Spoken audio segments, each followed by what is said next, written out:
शीतल है। एसीपी प्रद्युम्न। हाँ, मैं यहाँ। कहिए, क्या मदद कर सकते हैं हम आपकी? मैं एक ब्लाइंड होम में रहती हूँ। काफी सालों से वहां रहती हूँ।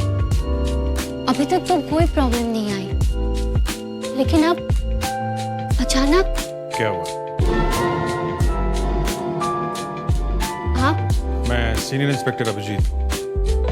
बोलिए, क्या प्रॉब्लम है आपको वहाँ पे?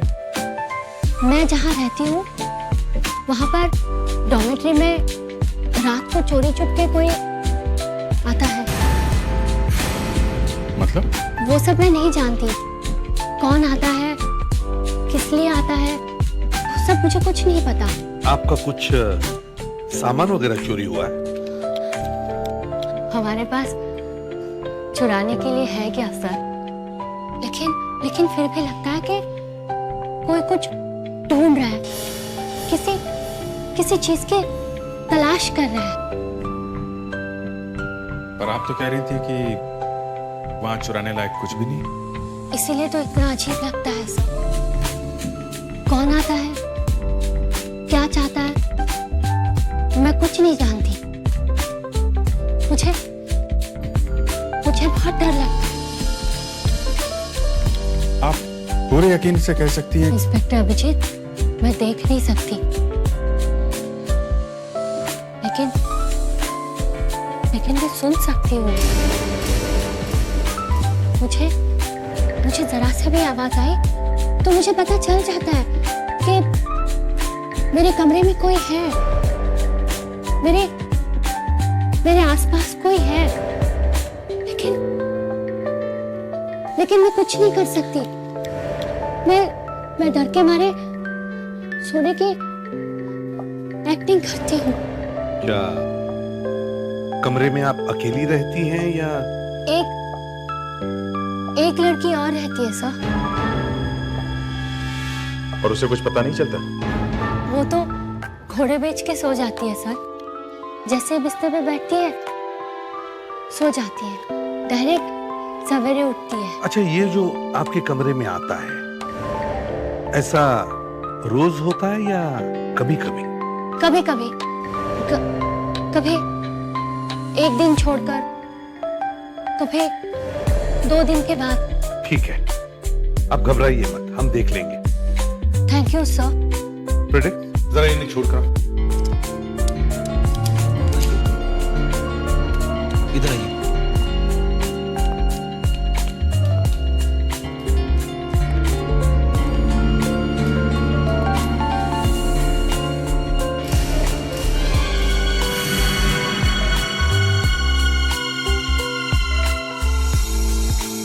क्या लगता है? सर, लगता तो है कि सच कह रही है, मगर सर इस केस में हम क्या कर सकते हैं? हाँ, ना कोई खून हुआ है, ना चोरी या हमला। ये केस हमारा सीआईडी का नहीं है। फिर भी इस लड़की का डर कह रहा है कि कुछ भी हो सकता है। हमारा काम सिर्फ क्राइम का इन्वेस्टिगेशन ही नहीं, बल्कि क्राइम होने से रोकना भी है।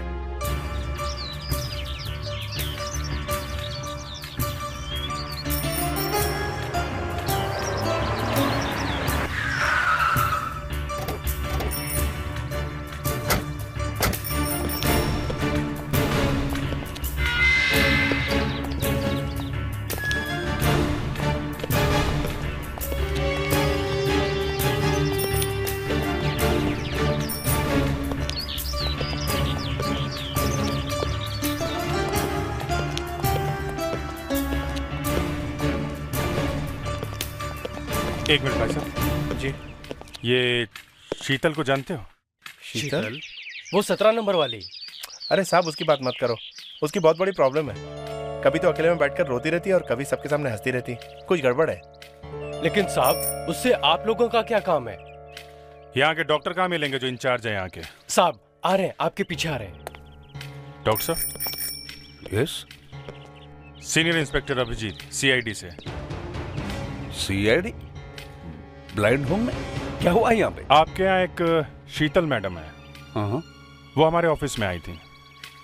उनका कहना है कि उनके कमरे में कोई चोरी छुप के आता है, यही ना? जी हाँ। इंस्पेक्टर साहब, there is a saying in English, empty mind is a devil's workshop. खाली दिमाग शैतान का घर होता है। अब इनकी इमेजिनेशन को हम कैसे रोक लगाएंगे? जरा सी भी आहट होती है तो उनको लगता है जैसे तूफान आ गया हो। आपको लगता है कि ये सब उनके मन का वहम है? बिल्कुल सही कहा आपने। Don't worry, she is safe over here. Bye bye.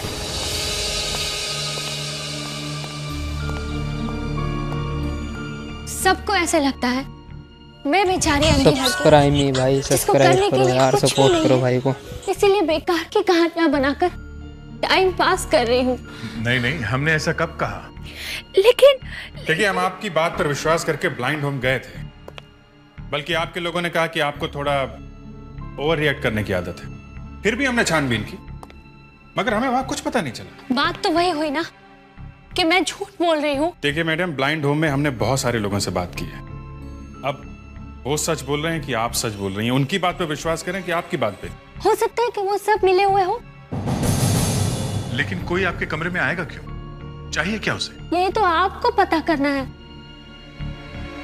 देखिए, हम पुलिस वाले हैं, हमें भी कई चीजें महसूस होती हैं। हमें लगता है कि हम बहुत कुछ जानते हैं, मुजरिम को सूंघ लेते हैं, मगर कभी कभी हमसे भी गलती हो जाती है। यही तो फर्क है आप में और मुझ में। मुझसे कभी गलती नहीं होती। हेलो, अब मैं आपसे थोड़ी देर बाद बात करता हूँ, थोड़ा बिजी हूँ। ओके? देखिए मैडम, हमें लगता है ये आपका वहम है। आपके कमरे में कोई आता जाता नहीं। आपको मेरी बातों पर यकीन नहीं है, ठीक है, मैं आपको प्रूव करके बता सकती हूँ। आप बताइए, आपके कानों में ब्लूटूथ है या हैंड्स फ्री? मैंने तो ब्लूटूथ पहना हुआ है, मगर आपको कैसे पता चला? अगर आपके हाथों में फोन होता तो उसे उठाने में कुछ सेकंड तो लगते ही ना।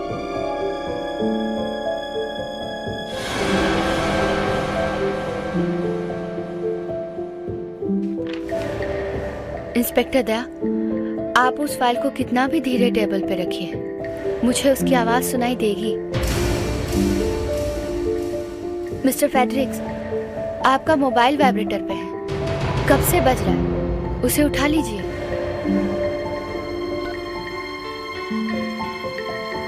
मान गया मैडम, मगर फिर भी मैं 100% कह सकती हूँ कि मेरे रूम में कोई आता है, चाहे आप चारों इस पर यकीन करें या ना करें। होगी ना आपसे गलती। यहाँ इस रूम में 4 नहीं, सिर्फ हम 3 लोग। शायद आप भूल गए, दरवाजे पे एसीपी साहब खड़े हैं। वाह, सर, ऊपर वाला जब किसी से एक चीज छीन लेता है तो उसे दूसरी ताकत भी देता है। हमें हल्की सी आहट भी सुनाई देती है जो हमारी आंखें नहीं देख सकती। सॉरी शीतल जी, लेकिन इस बार हम आपका केस सीरियसली लेंगे। आपको दोबारा शिकायत करने का मौका नहीं देंगे। आपके कमरे में जो भी आता है उसे जवाब तो देना ही पड़ेगा कि उसका मकसद क्या है। ये केस तभी सॉल्व हो पाएगा जब कोई ब्लाइंड होम में जाकर रहेगा और वहां की हर बात, हर आदमी पर लगातार नजर रखेगा। हम में से किसी को भेस बदल के जाना होगा। मगर सब कुछ बहुत समझदारी से करना पड़ेगा। ब्लाइंड की एक्टिंग करना इतना आसान नहीं है। सर, इस काम के लिए अभिजीत को भेज देते हैं। अभिजीत अच्छी एक्टिंग कर लेता है। नहीं दे, मैं खुद जाऊंगा। सर आप? हाँ, क्योंकि मैं अच्छी तरह से जानता हूं कि जब आंखों की रोशनी चली जाती है तो कैसा महसूस होता है। एक बार अपनी आंखें खो चुका हूं मैं। इसका मतलब मैं मानता हो गया हूं। मैं देख नहीं सकूंगा।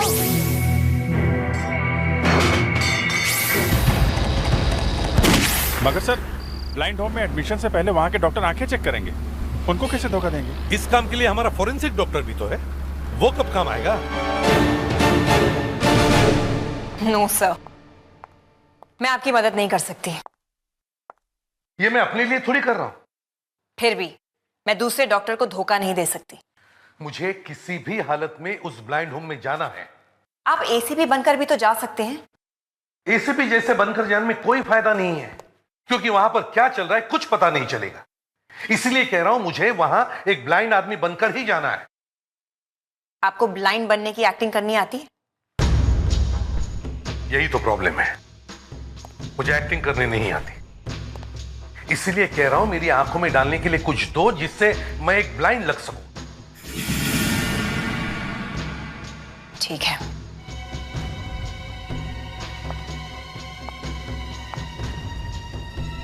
मैं आपको एक केमिकल दे देती हूँ, लेकिन मैं आपको बताऊंगी नहीं कि वो क्या है। मत बताओ, मगर दे दो।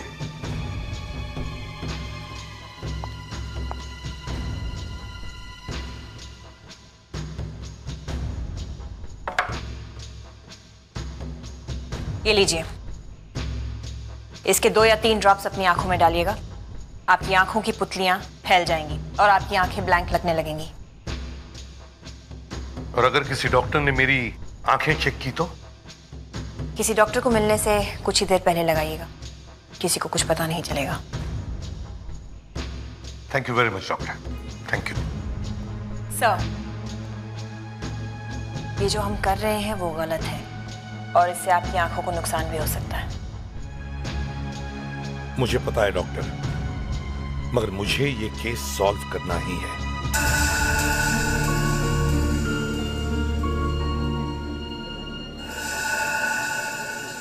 तो आपको डॉक्टर अग्रवाल ने भेजा है?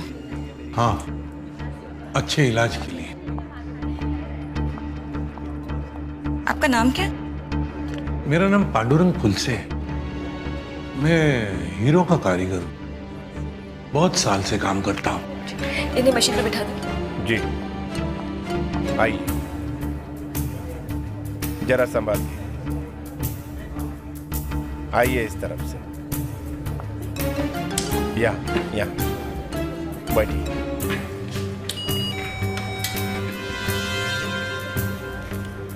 हाँ, यहाँ। बाबा जी, हाँ, यहाँ। आपको कब से दिखाई नहीं दे रहा? 1 साल से। कभी कोई इलाज करवाया? कहाँ से इलाज करवाऊंगा, जब से आंखें चली गई काम भी बंद हो गया। पैसे नहीं इलाज करवाने के लिए।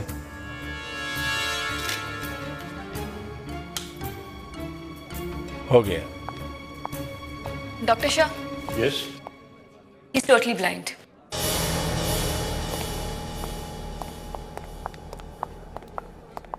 तो आप हमसे क्या उम्मीद लेकर आए? आप मुझे अपने ब्लाइंड होम में रख लीजिए,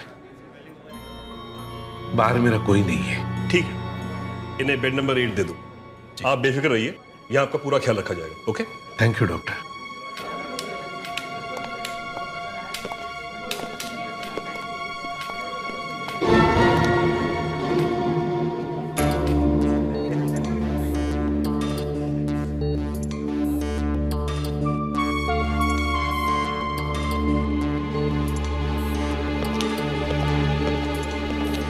कौन था यार?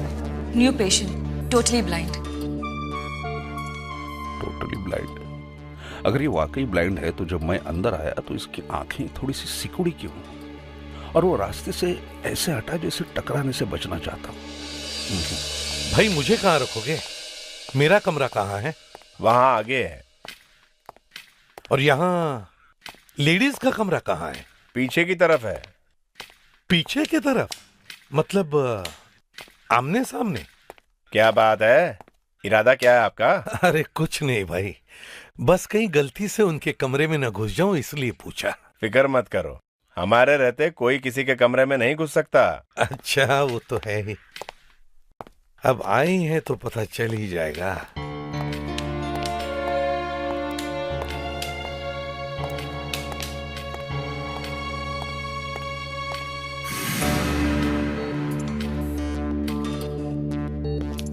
किसी चीज की जरूरत हो तो बेल दबा देना। हाँ जी, शुक्रिया।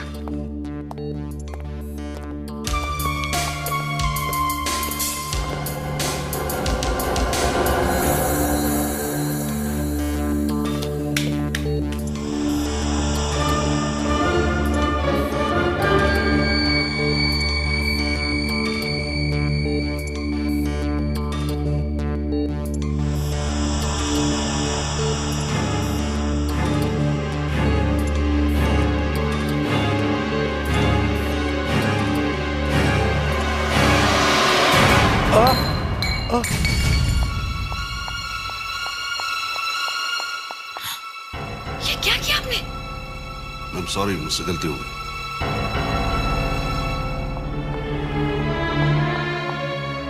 आप घबराइए मत, वो गलती से उनके हाथ से छूट गया। आप बैठिए आराम से।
देखो, मैंने शीतल को एक साइलेंट बजर दे दिया है।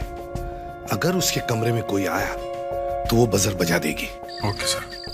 सर वहां पे कोई प्रॉब्लम है डॉक्टर मूर्ति। मुझे उस पर शक है और उसे मुझ पर। सर क्या ये वही है जो शीतल के कमरे में जाता है? हाँ, हो सकता है। उसे मेरी कहानी बनावट लगी है। मैं कोई एक्टर तो नहीं हूं, लेकिन इस वक्त डॉक्टर मूर्ति मेरा दुश्मन है। हेलो, मैं तुम्हें बाद में फोन करता हूं। कोई आ रहा है। आज दूसरी रात है। शायद आज रात को कुछ ना कुछ जरूर होगा।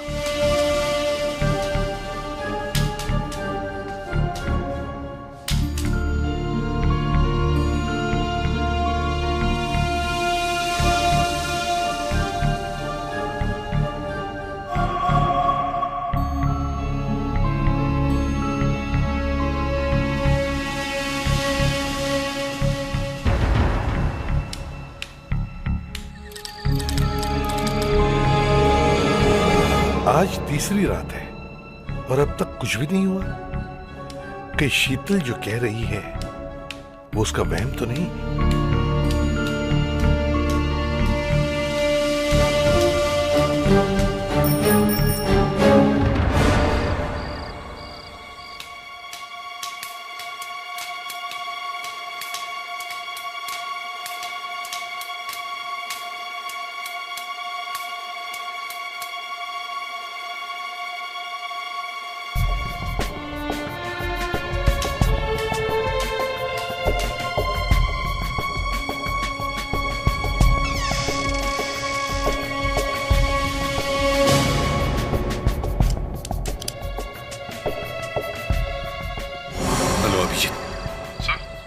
देखो, मुझे लगता है हम लोग यहाँ टाइम वेस्ट कर रहे हैं। 4 दिन हो गए शीतल के कमरे में कोई भी नहीं गया है और ना ही मुझे किसी भी तरह का कोई सुराग मिल पाया है। सर आज का दिन और देखते हैं।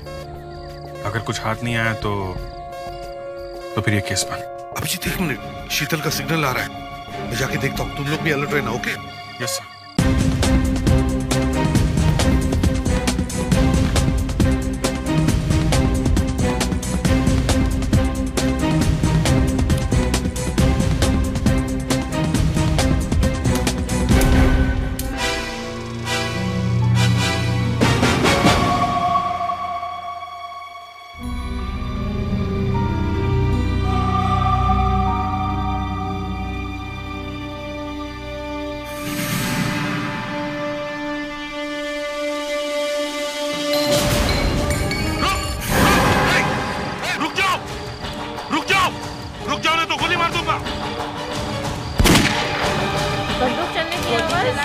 अरे गोली किसने चलाई? क्या हो रहा है? गोली किसने चलाई? मुझे डर लग रहा है। चलो चलते हैं यहाँ से। अरे गोली चलाने की आवाज, ये क्या हो रहा है? मुझे तो डर लग रहा है। क्या हो रहा है यहाँ पर? कौन है?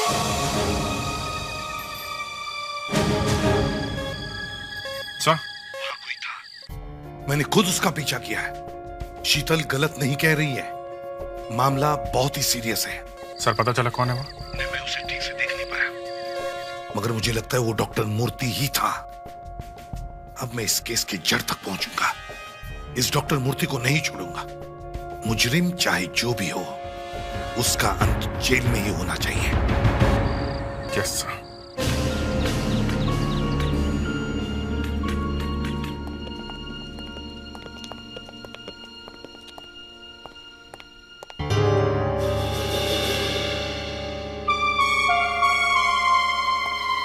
प्लीज मैडम, जरा प्लीज हटिए आप।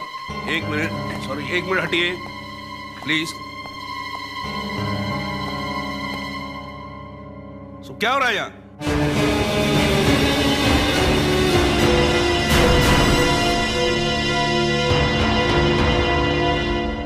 मुझे पहले से ही पता था कि तुम ब्लाइंड नहीं हो। आप ठीक कह रहे हो डॉक्टर मूर्ति, मैं ब्लाइंड नहीं हूं और ना ही कोई मेरी आंखों में धूल झोंक सकता है। क्या मतलब? मतलब ये कि आपके ब्लाइंड होने में कुछ गड़बड़ हो रही है और मैं ये पता लगाने आया हूं कि इस गड़बड़ के पीछे कौन है। वैसे आप यहाँ पे किसके कहने पे आए हैं?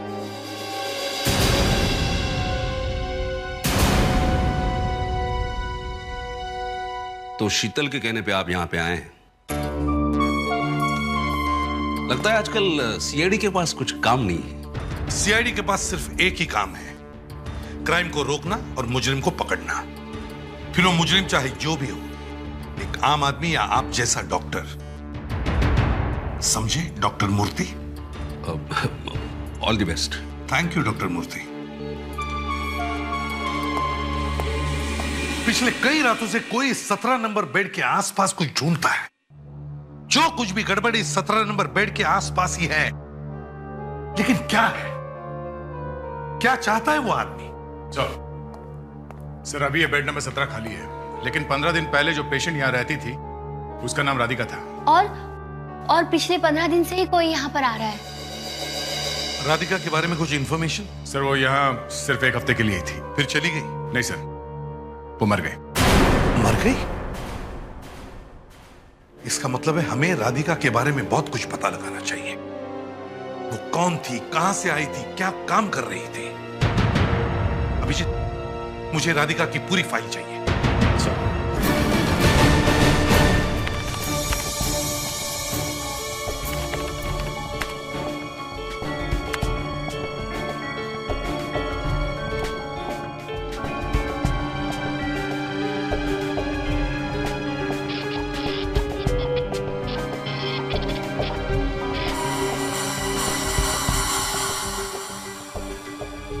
सर राधिका एक ज्वेलरी शॉप में काम करती थी, सूरजमल डायमंड्स। 2 महीने पहले इसी कंपनी में 2 करोड़ के हीरों की चोरी हुई। किसी ने वहां के सेफ पे कुछ एसिड डालकर मजबूत मेटल से बने ताले भी गला दिए और हीरे लेके फरार हो गया। अगले दिन एक आदमी पकड़ा गया जो हीरे लेके भागने की कोशिश कर रहा था। उस पर गोली चली और वो मर गया, लेकिन वो हीरे कभी नहीं मिले। उस वक्त राधिका कहां थी? उसी दौरान राधिका ने काम पे जाना बंद कर दिया क्योंकि उसकी आंखों की रोशनी चली गई थी। उसने अपने बयान में कहा है कि गलती से उसने टॉयलेट में काम आने वाला एसिड अपनी आंखों में डाल लिया। केस बहुत बड़ा है सर। वो 2 करोड़ के हीरे आज तक नहीं मिल पाए। मुझे लगता है राधिका उन हीरों की चोरी करने वालों के साथ मिली हुई है और उसकी आंखों में जो तेजाब गया है वो वही है जिससे तिजोरी खोली गई और शायद उसी तेजाब की वजह से उसकी आंखें भी चली गई। हाँ सर, अगर ये केमिकल जरा सा भी आंख में गया तो आंख तो गई समझो। मतलब आदमी ब्लाइंड हो सकता है? ब्लाइंड तो होगा ही होगा, आंख में छेद हो जाएगा। ये देखिए, आप लोग जरा सा पीछे हो जाइए प्लीज। ये देखिए सर, ये लोहे का स्लैब है, इस पर इस केमिकल की ड्रॉप डालकर देखते हैं।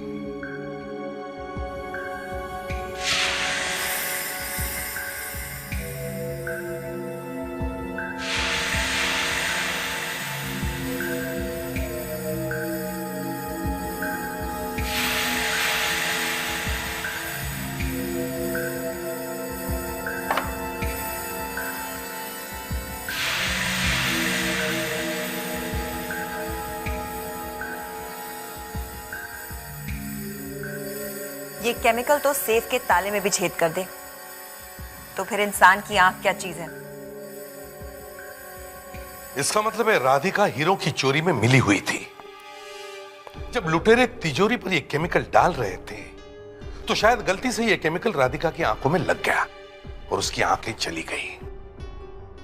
मगर हीरे कहां रखे हुए ये राधिका जानती थी, और राधिका तो मर चुकी है सर। हमें यह पता लगाना है कि राधिका की मौत हुई कैसे।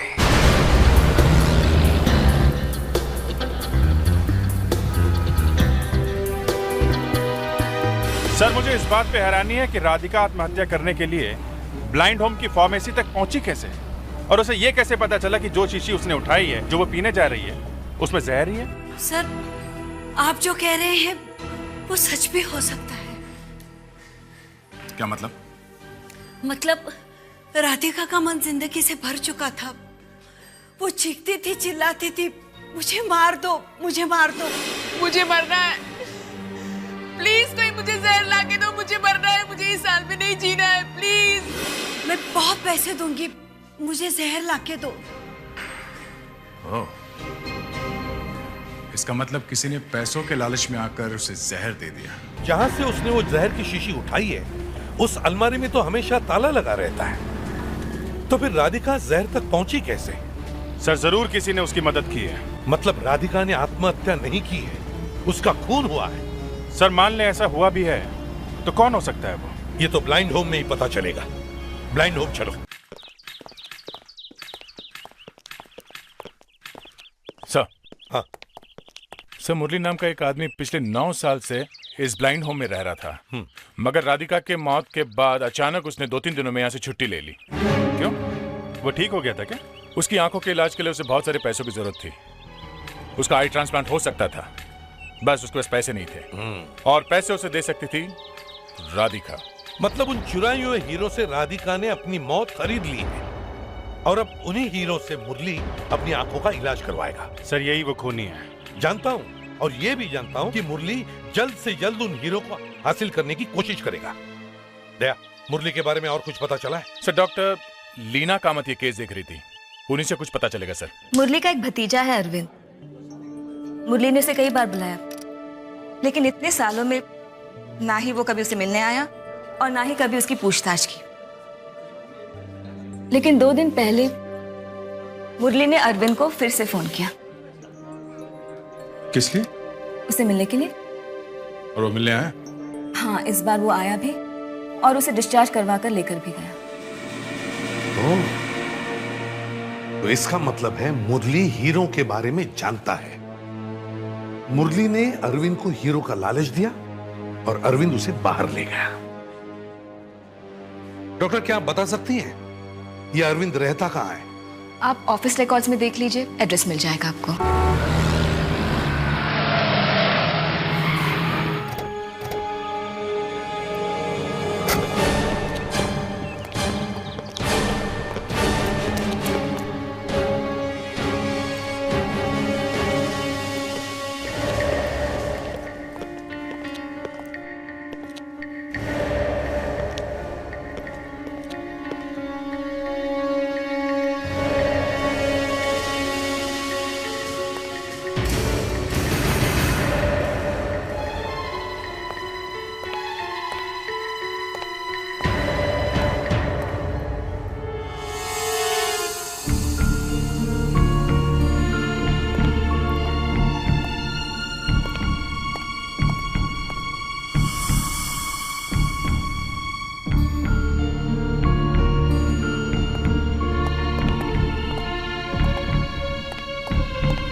Dead.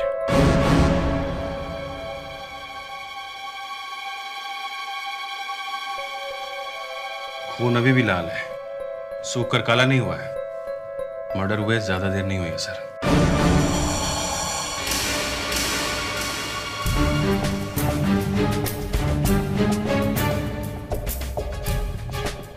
सर, ये देखिए सर।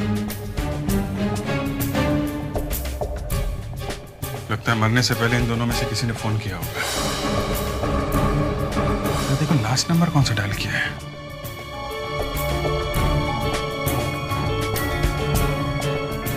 वन 4739।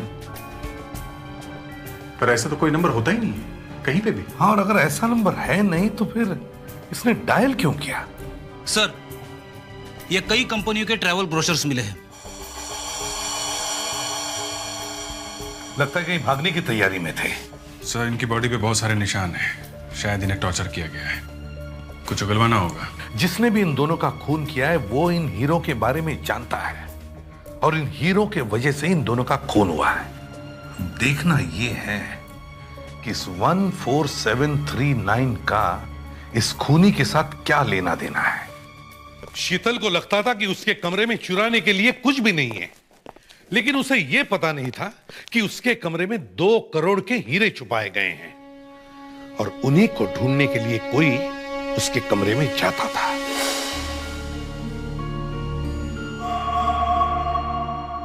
मगर उस शख्स को यह पता नहीं था कि वो हीरे पहले से ही गायब हैं। मुरली उन हीरो को लेकर कब का निकल चुका था, लेकिन उसे पता चल गया कि हीरे मुरली के पास है। तभी उसने मुरली को टॉर्चर किया और मार दिया। सर, हमारा इस मुरली के बारे में छानबीन करना ये सिर्फ ब्लाइंड होम वालों को ही पता था। ये खूनी ब्लाइंड होम का ही आदमी है। वो ना सिर्फ राधिका और मुरली बल्कि हमारी हर बात की खबर रखता है और मेरा तो शक अभी भी डॉक्टर मूर्ति पर ही है। मगर उसे पकड़ने के लिए हमारे पास कोई सबूत नहीं है सर। हमारे हाथ में तो सिर्फ यही एक क्लू है, 14739। क्या हो सकता है ये 14739?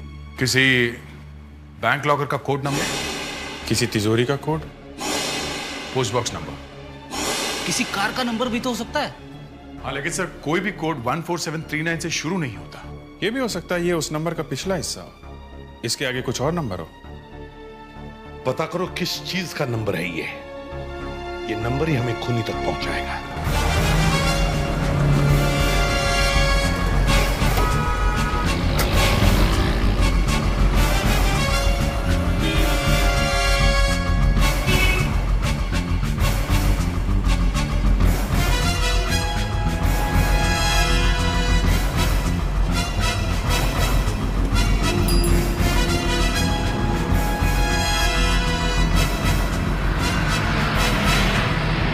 सर, 200 से ज्यादा बैंक डिपॉजिट और 4000 से ज्यादा कारों के नंबरों में ये कॉम्बिनेशन है सर। सर, करीब 15000 नंबरों में ये कॉम्बिनेशन मिले हैं।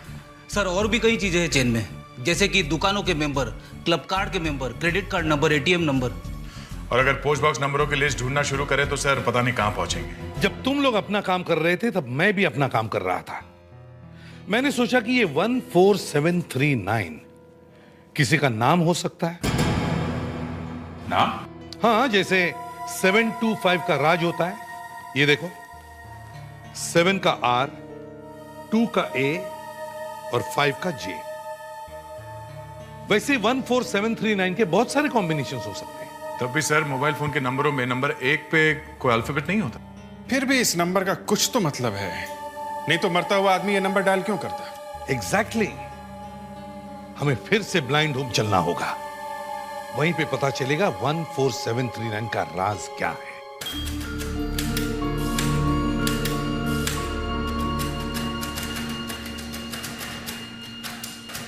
क्या मुरली ने कभी आप लोगों के साथ 14739 नंबर के बारे में बात की थी? या आप लोग इस नंबर के बारे में कुछ जानते हो? नहीं सर, ये नंबर तो हमने पहली बार सुना है। अच्छा, ये बताओ, ये डॉक्टर मूर्ति कैसे डॉक्टर हैं? थोड़े स्ट्रिक्ट हैं, लेकिन अच्छे हैं। अच्छा, ये नंबर उनसे रिलेटेड हो सकता है क्या? उनके घर का नंबर, उनकी गाड़ी के नंबर में ऐसे नंबर्स हों? हो भी सकता है सर, पर हमें नहीं मालूम।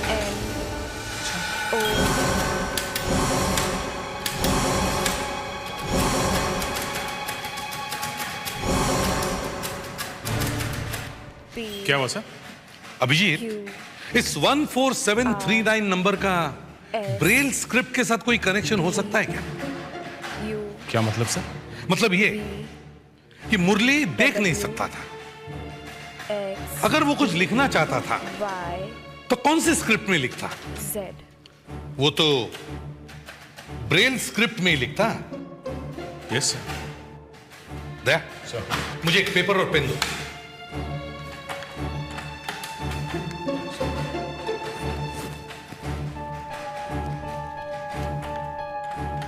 अब मैं टेलीफोन के डायल पर जैसे नंबर लिखे हुए होते हैं उसी तरह मैं इस पेपर पर नंबर्स लिखता हूं। 6, 7, 8, 9, 0। अब बताओ वो नंबर क्या है? 147 39। अब इन सर्कल किए हुए नंबर्स को ब्रेल स्क्रिप्ट की तरह डॉट्स देता हूं।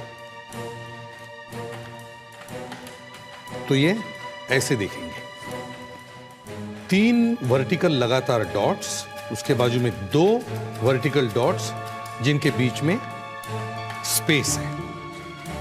अब पता करते हैं इन डॉट्स का क्या मतलब है।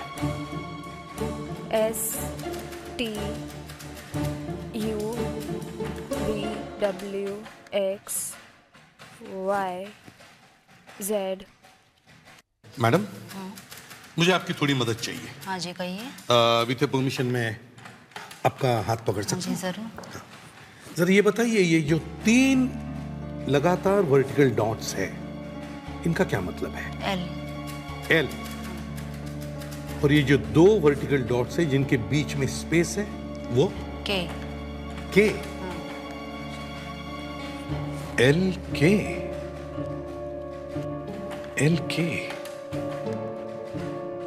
डॉक्टर लीना कामत।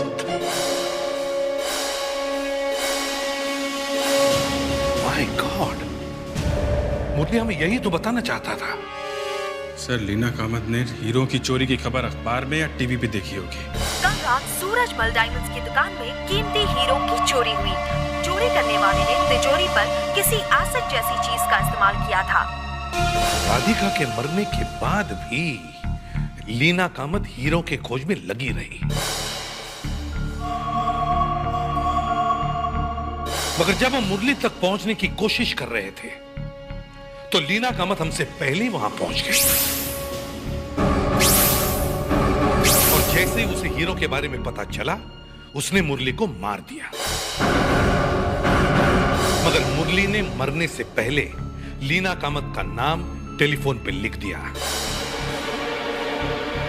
लीना कामत इस वक्त कहां होगी?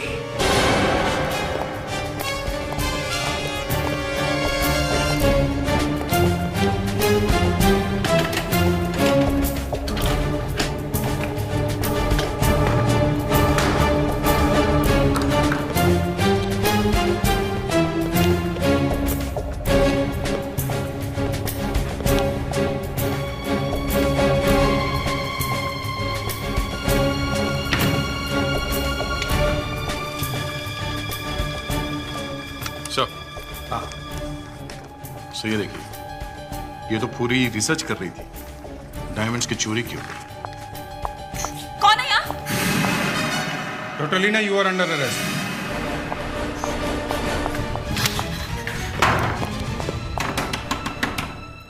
देखो, अंदर छुप के बैठने का कोई फायदा नहीं है, बाहर आओ। दरवाजा तोड़ दो। सर,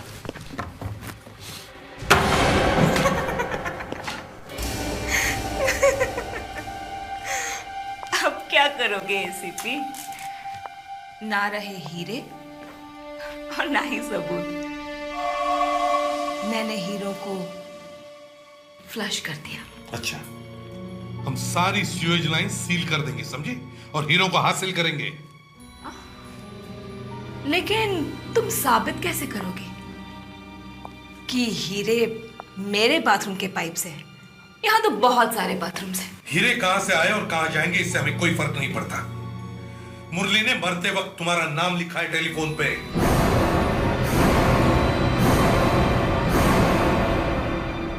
हमारे पास और भी सबूत है डॉक्टर लीना कामत, आपको फांसी के तख्ते तक पहुंचाने के लिए।